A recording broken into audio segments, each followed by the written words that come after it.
Hi, my name's Nikki Madgwick and I'm a proud Worimi-Biripi woman from coastal New South Wales. I have the pleasure of living and working on Wurundjeri country in the Yarra Ranges. I'd like to acknowledge that I'm currently filming and living, this is my home, on Wurundjeri country. I'd like to express my respect and warmest regards to the elders past, present and emerging. And I'd like to extend that warm regard to you, whoever's watching this. Thank you for tuning in. Thank you for taking a moment out of your day to maybe learn some things or just to hear another person's opinion or perspective. So thank you.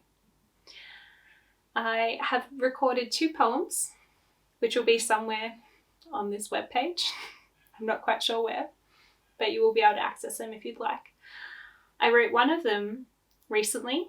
It's called Unity in the Community, and that was inspired by this year's Reconciliation Week theme, which is In This Together. The other poem I wrote many years ago now, I think about three and a half years ago now, and that one's called Does My Heritage Offend You? It was actually the first poem I ever wrote expressing my Aboriginal identity, and it took me a while to write.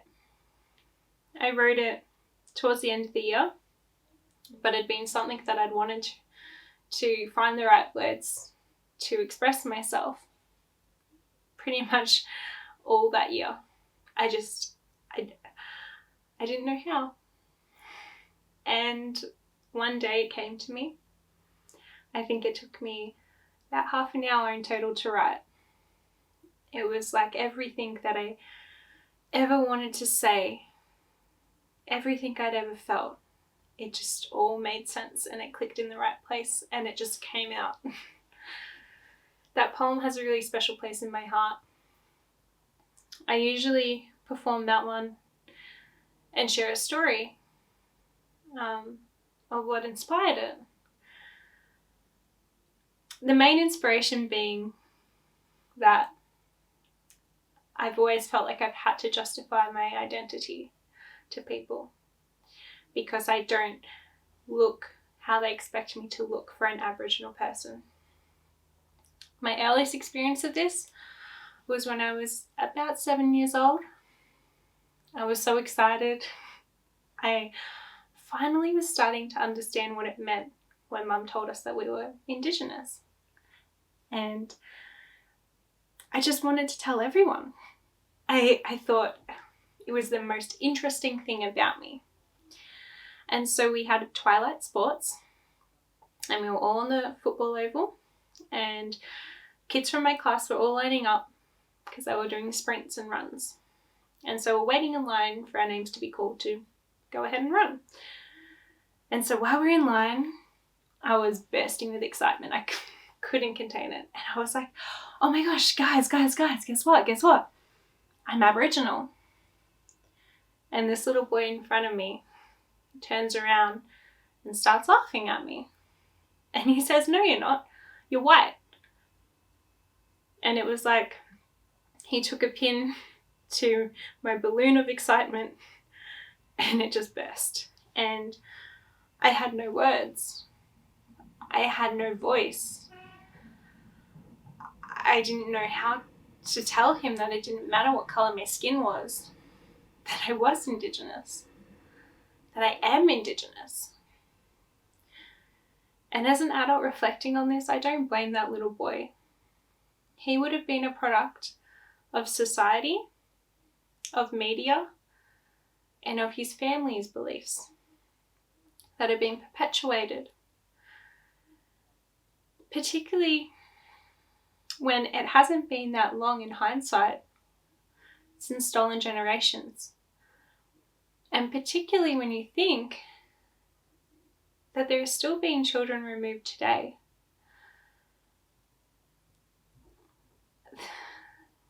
People think that racism has lessened in this country.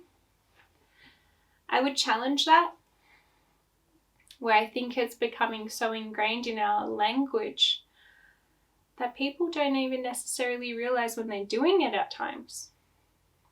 I'll give you an example. Usually when I say I'm indigenous, particularly to someone who, is a new acquaintance or doesn't know me very well, they'll ask what percent. And most of the times that someone asks me this, it's not coming from a place of being cruel or malicious or unkind. They're curious, but they don't have the language to express that. And so they ask what percent.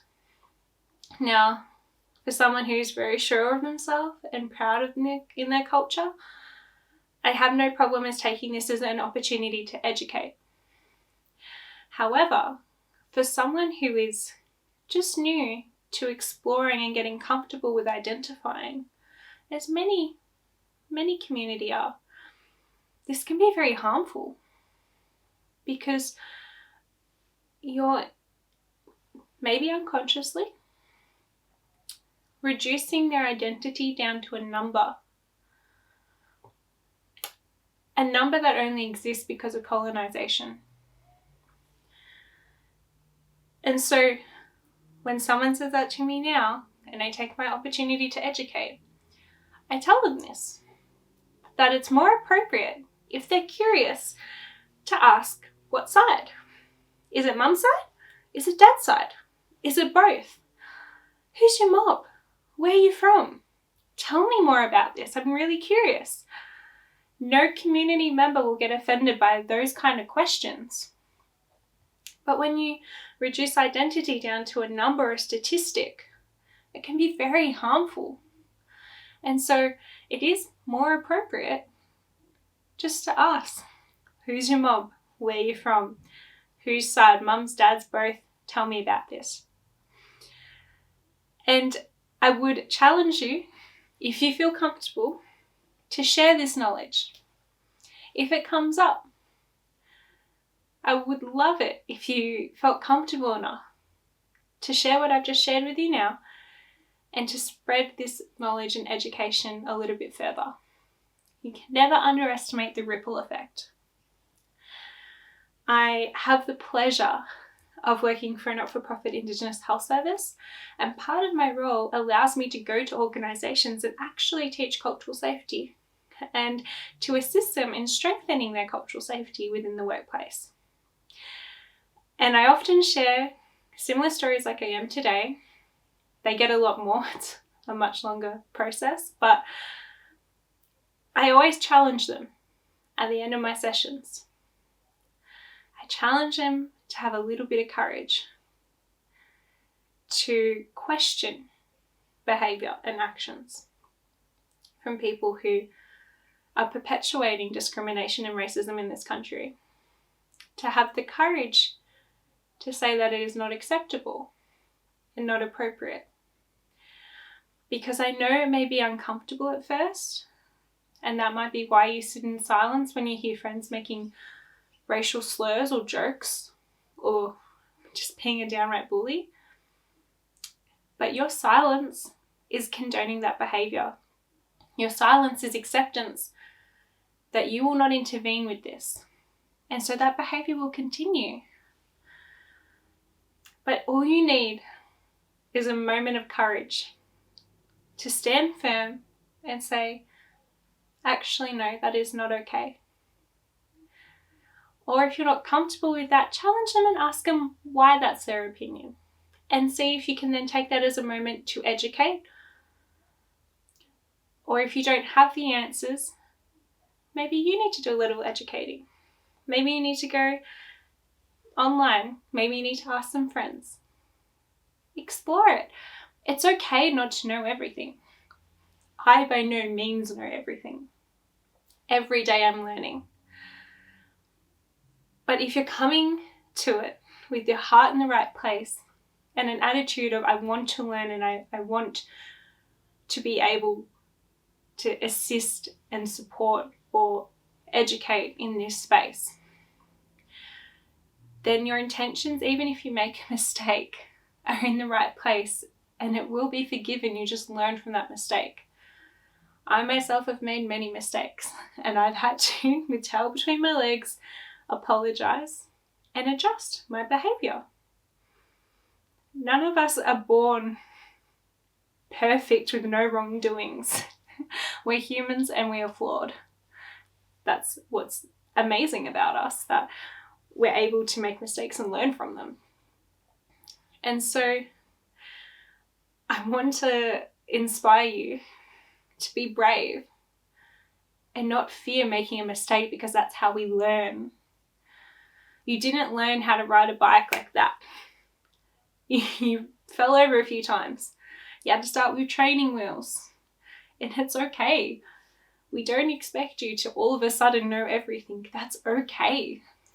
In fact, if you think you know everything, 100% you do not. It's a learning journey for all of us. But that's the fun of it. It's a journey. And there's so many moments along the way that we can treasure throughout our learning process. Absolutely. I want to share just a little bit more with you. A little bit more personal stories about my experience growing up as an Aboriginal woman now, but growing up as a child particularly. It was tricky. You know, my mum was part of Stolen Generations and she married very young. She didn't really have an opportunity to have positive parental figures in her life because she was taken from her mother at a very young age and put into a very abusive foster care system. And so she married young and got out of that. And when she had my brothers and I, she was learning how to be a mum with no one around her to support. We moved here when I was 2.5 years old. I have one older brother and one younger brother. My older brother is 3 years older, so he would have been about 6 at the time. And so we had no family here. All our family was interstate. So she really was figuring it out. And part of that was her being an amazing sister to us, because that's what she had always been and what she had always known. But that's also why now our relationship is like sisters, with me being more like the older sister and her being more like the younger sister. Because of her upbringing in that abusive foster family, she did not like conflict within the home, and she didn't particularly enjoy discipline. So I would usually step into that role with my brothers. She was actually just telling me recently of a memory of me giving my younger brother a lecture after I had given my mum and dad a lecture. And this happened a number of times that I actually couldn't remember this one instance. It was just our family dynamic. And I know for many families in community who have experienced the impacts of stolen generations and colonisations, that their family systems are also a bit different. And their family dynamics and their role within the family isn't necessarily what they actually are in that family. So I was a sister, an older and a younger, but I played the role of oldest sibling, and I played the role of mother at times. And I wouldn't change anything because I'm fiercely independent now because of it. But it did mean that I missed out on a bit of a childhood in a way. And so that's something that I explore now in regular therapy. And I'm working on healthy boundaries, because that was also something that was a bit of a challenge growing up. A lot of our mob have challenges setting healthy boundaries because we're very giving and supportive in nature, that we want to just step into whatever role we need to play in community, in family, in mob. And so it's something I'm still working on and I'm still learning, But I am profoundly grateful for that experience, because I wouldn't be the woman I am today without it.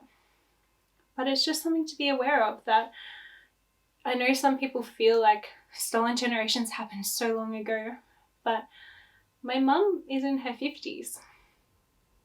It didn't happen that long ago. I'm one generation removed from it. And children are still being removed from their homes today. It is a very real fear of community that their children will be removed. And I know that there's a lot of feelings that racism and discrimination are getting a lot better, but it is something that I think is just so ingrained in Australian culture that it's so hard for people to even realise when it's occurring. Like I was mentioning about identifying, I've had instances going to the doctors, and as soon as I disclose, I get treated a bit differently. I know of stories of other community who, as soon as they disclose, were treated completely differently, very rudely and inappropriately. It doesn't just happen in health services, so I want to clarify. They're just examples that have come to mind. I know it's still occurring in our school system. We're still teaching a white man's version of history, of Aboriginal history, of colonisation. I have friends who live in Tasmania, and they had to sit in their classroom while their teacher was educating the class that Tasmanian Aboriginal people were extinct. And they're sitting there as Aboriginal people in that class, and in shock that this is still being perpetuated now, and having to put their hands up and like, excuse me, I'm here, I exist. We're still teaching out of textbooks that were written by non-Indigenous people.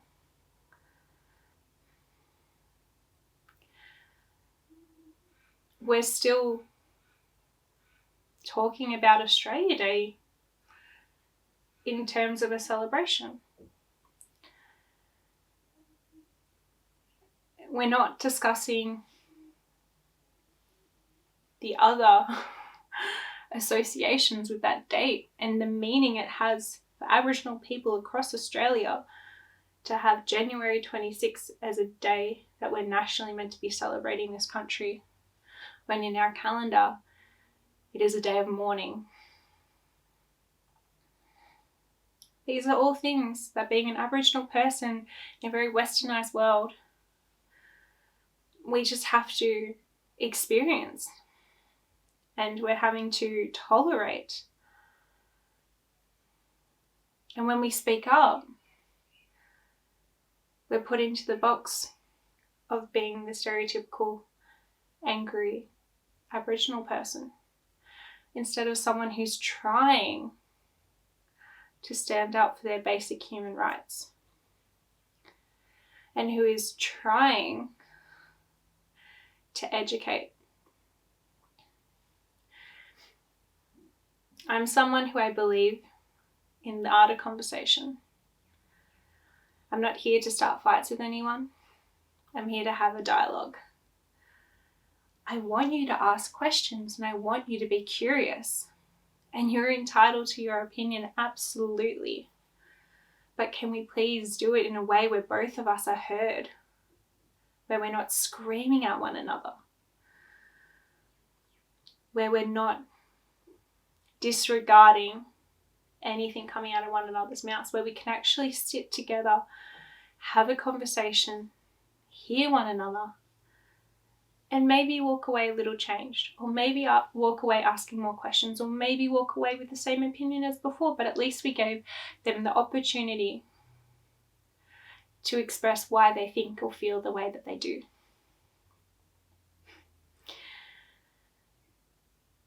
I'm excited for where things will go. I think we're very fortunate. Being in Victoria, we have a very politically charged, brave, strong Aboriginal community. But we also are seeing more and more councils supporting and listening to their mobs, to their communities. I'm excited to see Knox's journey in this space. I predominantly do a lot of work with Yarra Ranges Council in this space, but it's always exciting seeing new councils, well, not new councils, but seeing councils jump on board and a bit new to sharing space or holding space for Aboriginal voices to be heard. So I want to thank Knox Council for inviting me here, for inviting me to share. And I hope, if I leave you with anything, that you're curious and you ask questions. So thank you. I hope you enjoy the rest of this virtual experience. And if you'd like to get in contact with me, then I will get them to share my details on the website. Thank you. Take care. This poem is called Does My Heritage Offend You?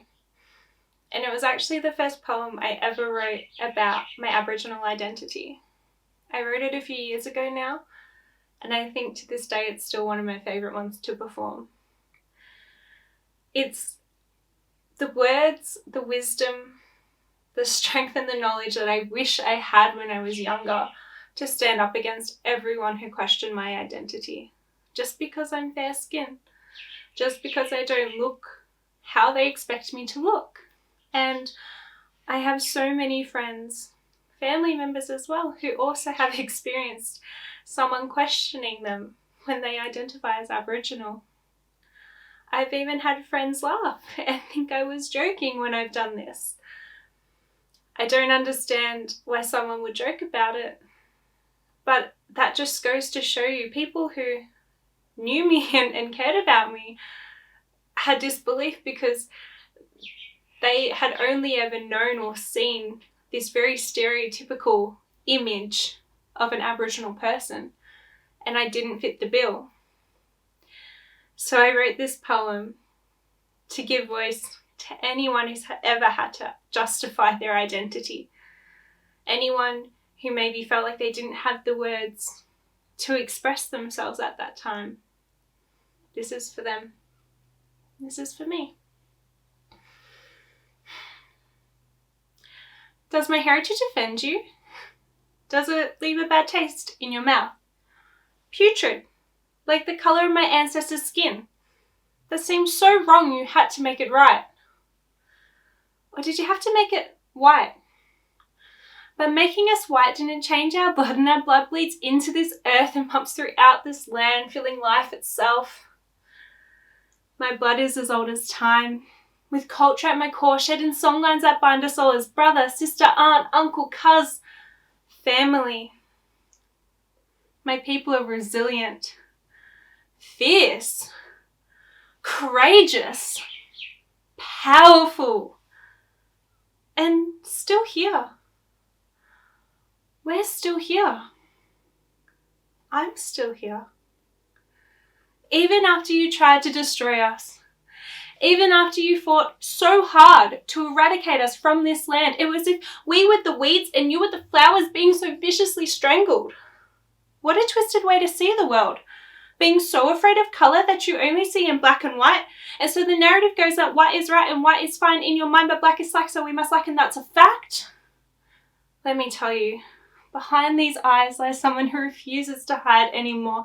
And yes, I'm sure I'm so much stronger than before. With culture in my core and my mob on the shell will break down the doors that define us and the stereotypes that were constructed to confine us. And while I may be fair and have red hair, that does not make it okay for you to throw shade at the way I was made and question me when I say, hey, I'm Aboriginal. Because we come in all shades, and yes, sometimes our skin fades as we celebrate the next generation of babes. But identity doesn't live within pigment, so the pigment of our skin should not define us. I'll say that again. The pigment of our skin should not define us. Because thinking that way had my mum stolen away. See, my nan was too dark to have half-caste kids in her care, and that was enough to say, no way, they shouldn't be there. So they were ripped from my arms and placed into true harm at the hands of a horrible man. So let's end this here and now. Because my soul is a kaleidoscope made up of all the lives I've lived and people I've loved. It is a rainbow bursting with all the beautiful colours of my ancestors' skin and humming with their songs sung over thousands of years. It is rich and full, wild and free. Just you wait and see all the things that I'll be, because I'm me and you are you. So what you choose lies on you. Thank you. This poem is called Unity in the Community. It was inspired by this year's Reconciliation Week theme, which is In This Together. I was really humbled when I was engaged by Knox Council to share my thoughts on this theme and to share a little bit of my story. So thank you. Thank you for tuning in, even though it's a bit different than we anticipated. But I'm really excited that it's online because it means more people will get to access this. So I wrote this poem, and it's my thoughts and feelings of sharing this journey together. Sharing this journey of compassion and understanding, empathy, and support of individuality. So please forgive me. It is a very new poem that I've just written, so I have not memorized it like my other one. I will read off a sheet of paper. I hope you can forgive me. So it's called Unity in the Community, and it goes a little bit like this. Hold my hand, let me take you to my lands. Together we'll stand as true friends on these vast and sovereign lands. Now come with me and you will see a profound sense of spirituality as communities strive to find their culture and their law, their languages and more. This road may be long, righting the wrongs of past pains, yet still we will continue along, hoping one day to find our songs, keep culture strong, so our young ones know where they belong. Let's travel along the shore, across valleys we will soar, climbing mountain peaks or in the desert heat. Along the cool riverbeds, side by side we will stand. We have many obstacles from here to there, but as long as we remain aware, we will be prepared to face those that lead with hate, for violence does not a good leader make. Let country heal our wounds. Let words and actions prove that we cannot exclude people for being different, people for being brave, people for being strong, and people who are displaced. So be courageous and stand up tall. Let's fight for those who refuse to fall. Use your voice to call out those whose only aim is to cause sorrow. Just keep learning along the way, for tomorrow is always a new day. So hold my hand, let me take you to my lands. Together we'll stand as true friends on these vast and sovereign lands. And as we both walk side by side, you feel the shore tug at your side, where it resides, while elders take pride, and our instincts guide us as true allies.